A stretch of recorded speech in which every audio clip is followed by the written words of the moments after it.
ఒకవైపు ఇలా ఉంటే చంద్రబాబు గారి వైఖరి, పాలక పక్షం ఇలా ఉంటే ఇంకోవైపు ప్రతిపక్షం అనలేము, ప్రతిపక్షం ఇవ్వలేదనే ఆయన గోలంతా జగన్మోహన్ రెడ్డి గారు. ఈరోజు అసెంబ్లీకే వెళ్ళను అని నోటికి కూర్చున్నారు. ఇది భావ్యమేనా అని మళ్ళీ అడుగుతున్నాం. జగన్మోహన్ రెడ్డి గారు, ఆయన ఎమ్మెల్యేలు అందరూ కలిసి 11 మంది ఉన్నారు. మరి వీళ్ళని గెలిపించింది ప్రజలైతే ఆ ప్రజలను వాళ్ళు అసెంబ్లీలో రిప్రజెంట్ చేయాల్సిన అవసరం వాళ్లకు లేదా? వారి బాధ్యత కాదా? జగన్మోహన్ రెడ్డి గారు అసెంబ్లీకి వెళ్ళను, నాకు ప్రతిపక్ష హోదా ఇవ్వకపోతే నాకు మైక్ ఇవ్వరు, నన్ను మాట్లాడనివ్వరు అని చెప్తున్నారు. అయ్యా, నీకు ఎందుకు ఇవ్వటం లేదు ప్రతిపక్ష హోదా? మీ స్వయం కృతాపరాధమే కదా. మీకు 11 మందే గెలిపించారు ప్రజలు అంటే, ఒకప్పుడు 151 మందిని గెలిపించిన ప్రజలు మిమ్మల్ని 11 మందినే గెలిపించారు అంటే మీ స్వయం కృతాపరాధం కాదా?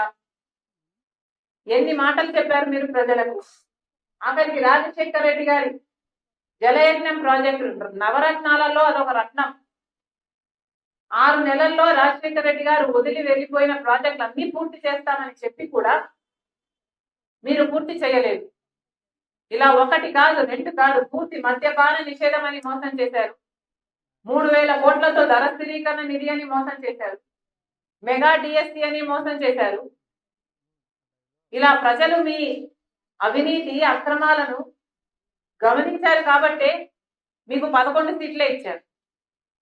పోనీ అవైనా ఇచ్చారు కదా, ఇచ్చారు అన్న కృతజ్ఞత అయినా ఉండాలి కదా. ఇది చాలా విడ్డూరంగా ఉంది. మళ్ళీ చెప్తున్నాం, this is not right. Jaganmohan Reddy గారి అహంకారం, అజ్ఞానమే బయటపడుతుంది. ఒకవేళ జగన్మోహన్ రెడ్డి గారికి ఏమైనా అసెంబ్లీకి పోయే ధైర్యం లేదా, లేక ఆ సామర్థ్యం లేదా, జగన్మోహన్ రెడ్డి గారు సమాధానం చెప్పాల్సిన అవసరం ఉంది. ఈరోజు జగన్మోహన్ రెడ్డి గారి వైసీపీ ఎమ్మెల్యేలకు కూడా ఈ ప్రశ్న అడుగుతున్నాం. మిమ్మల్ని ప్రజలు గెలిపించారు. ఎందుకు గెలిపించారు? మీరు వాళ్ళ రిప్రజెంటేటివ్స్ గా ఉంటారు అని గెలిపించారు. మీరు ఎమ్మెల్యేలు అయ్యారు. ఎమ్మెల్యే అంటే అర్థం ఏమిటి? Member of legislative assembly. మీరు ఏమిటండి మెంబర్ ఆఫ్ లెజిస్లేటివ్ అసెంబ్లీ? మీరు అసెంబ్లీకి వెళ్ళకపోతే వాట్ ఆర్ యూ? ఆలోచన ఉండనవసరం లేదా? ప్రజలు మీకు ఓట్లేసి గెలిపించారు. మీ డెఫినిషనే అది, మెంబర్ ఆఫ్ లెజిస్లేటివ్ అసెంబ్లీ అని. మరి అలాంటప్పుడు మీరు అసెంబ్లీకే వెళ్ళను అంటే మీరు ప్రజలకు వెన్నుపోటు కొట్టడం కాదా?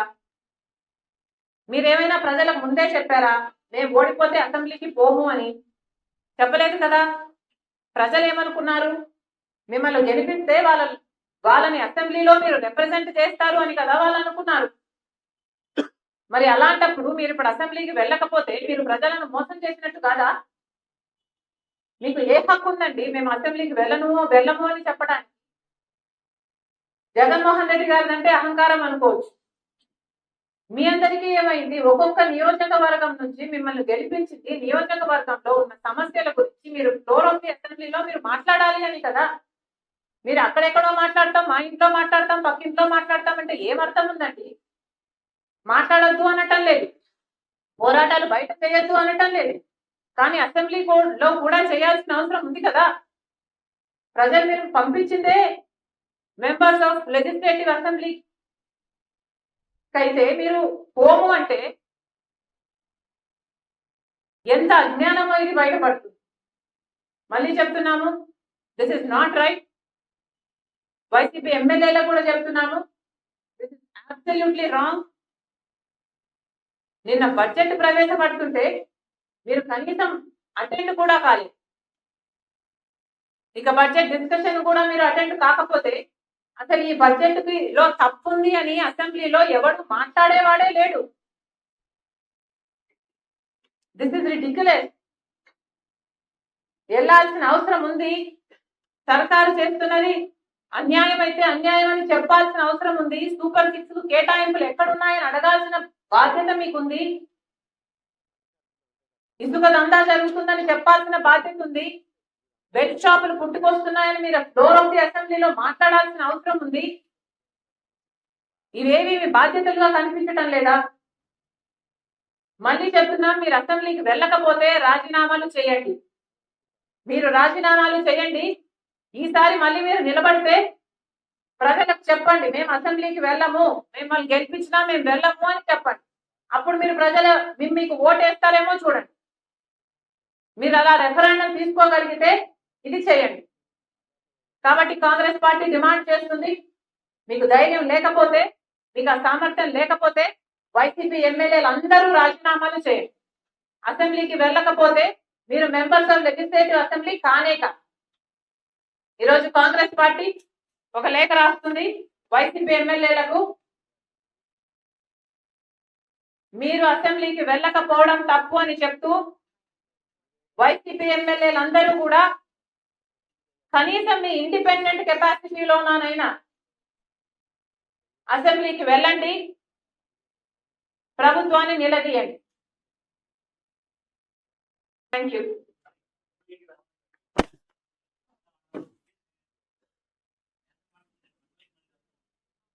వాళ్ళకి ఏదైనా క్లారిటీ ఉంటే కదా. ఓకేనా?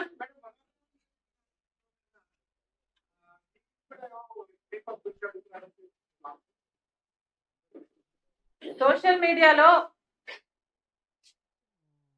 జరుగుతున్న అన్యాయాలకు నేను కూడా ఒక బాధితురాలి. జగన్మోహన్ రెడ్డి గారు నాకు సొంత అన్నయ్య ఉండి కూడా సోషల్ మీడియాలో నన్ను అంటే సొంత చెల్లిని, తల్లిని, సొంత చిన్నాన బిడ్డను, వీళ్ళందరినీ, మా అందరినీ ఎట్లా పడితే అట్లా మాట్లాడమని ఒక రకంగా ప్రోత్సహించింది జగన్మోహన్ రెడ్డి గారి.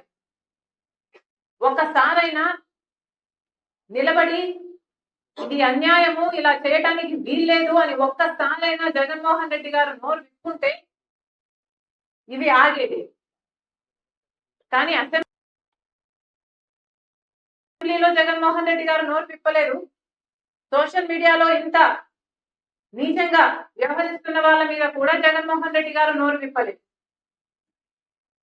సోషల్ మీడియాలో మా గురించి ఎన్నో అబద్ధాలు చెప్పారు, అక్రమ సంబంధాలను అంటగట్టారు, నీచంగా అవమానించారు, తిట్టారు, బూతులు కూడా మాట్లాడారు. This is not right. Social మీడియాలో ఇది ఆగాలి. జగన్మోహన్ రెడ్డి గారు బాధితురాలి నేను కాబట్టి చెప్పగలుగుతున్నా, ఇటీవల కాలంలో గత కొన్ని సంవత్సరాలుగా ఒక సైన్యం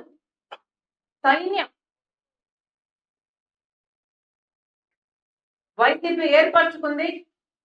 సోషల్ మీడియాలో వాళ్లకు వ్యతిరేకంగా ఉన్న వాళ్ళ మీద దాడులు చేయాలి. ఇది సహించరాని విషయం. ఒక మహిళ మీద దాడి చేయాలి అంటే అది ఒక ఫిజికల్ దాడే అవ్వాల్సిన పని లేదు. ఇలా సోషల్ మీడియాలో క్యారెక్టర్ అసాసినేషన్ చేయడం మీకు ధైర్యం ఉంటే ఎదురుగా వచ్చి మాట్లాడాలి తప్ప ఇలా తెర వెనక ఎథికలీ వెరీ రాంగ్. అసలు ఎవరైనా ఈరోజు మహిళలు రాజకీయాలలో ఉండాలి అంటే భయపడే పరిస్థితి కల్పిస్తున్నారు. కుటుంబాలలో కమెంట్లు చదవకండి అని మేమే చెప్పాల్సిన పరిస్థితి వస్తుంది.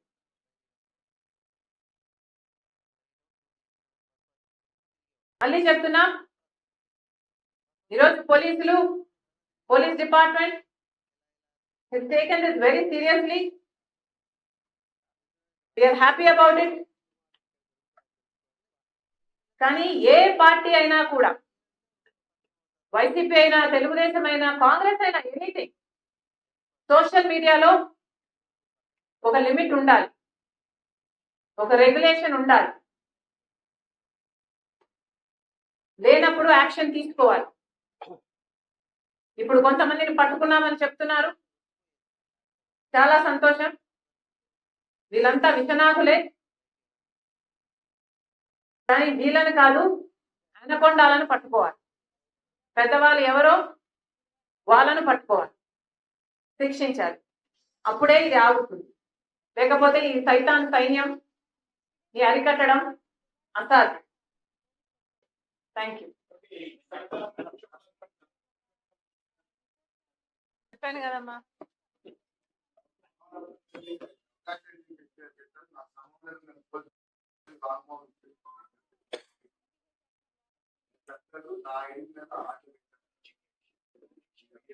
మరి వాళ్ళ మీద యాక్షన్ తీసుకోవాలి.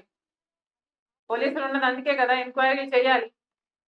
అసలు అనకొండాలు ఎవరో కనుక్కోవాలి. అదే కదా చెప్తున్నాను నేను కూడా, కనుక్కోవాలి, యాక్షన్ తీసుకోవాలి.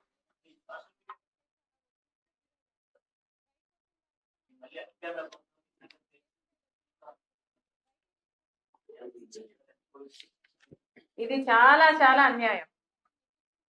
ఇలాంటి మాటలు అహంకారానికి మాత్రమే సాదృశ్యం. కాదంబరి అనే ఒక మహిళ మీద ఎంత దారుణంగా 40 రోజుల పాటు ఆమెను జైల్లో పెట్టారో చూసాం. అన్యాయంగా వాళ్ళ తల్లిదండ్రులు నేవీ ఆఫీసరు, బ్యాంక్ ఆఫీసర్ అయితే అట్లాంటి వాళ్ళను కూడా తీసుకొచ్చి 40 రోజుల పాటు జగన్మోహన్ రెడ్డి గారి హయాంలో జైల్లో పెట్టారు. అధికార దుర్వినియోగం కాకపోతే ఏమిటి? ఎంత 40 మంది, ఎన్నో మంది ఆఫీసర్లు, ఐపీఎస్ ఆఫీసర్లు కూడా కాదంబరిని అరెస్ట్ చేయడానికి బాంబే వరకు వెళ్ళారట. పోలీసులను అలా వాడుకుంది జగన్మోహన్ రెడ్డి గారు, వైసీపీ ప్రభుత్వం. ఇది అధికార దుర్వినియోగం కాకపోతే ఏమిటి అని అడుగుతున్నాం. ఇప్పటికైనా పోలీస్ డిపార్ట్మెంట్ ఏ ప్రభుత్వాలకు పని చేయకుండా ప్రజల కోసం పని చేయాలి అని చెప్తున్నాం. అందుకే చెప్తున్నాం, సోషల్ మీడియాలో ఏ పార్టీ అయినా సరే, అధికారంలో ఉన్నా, ప్రతిపక్షంలో ఉన్నా, ఏ పార్టీ అయినా సరే ఇలాంటి వాటికి పాటుపడితే మాత్రం సహించకూడదు. పోలీసులు వాళ్ళ పని వాళ్ళు ధైర్యంగా చేయాలి. ఇలాంటి వాళ్ళ జగన్మోహన్ రెడ్డి గారు ఇలాంటి నాయకుడే ఈరోజు పోలీసులనే బెదిరిస్తున్నారు అంటే ఇక వీళ్ళ అహంకారానికి హద్దే ఉంది. అధికారం పోయింది.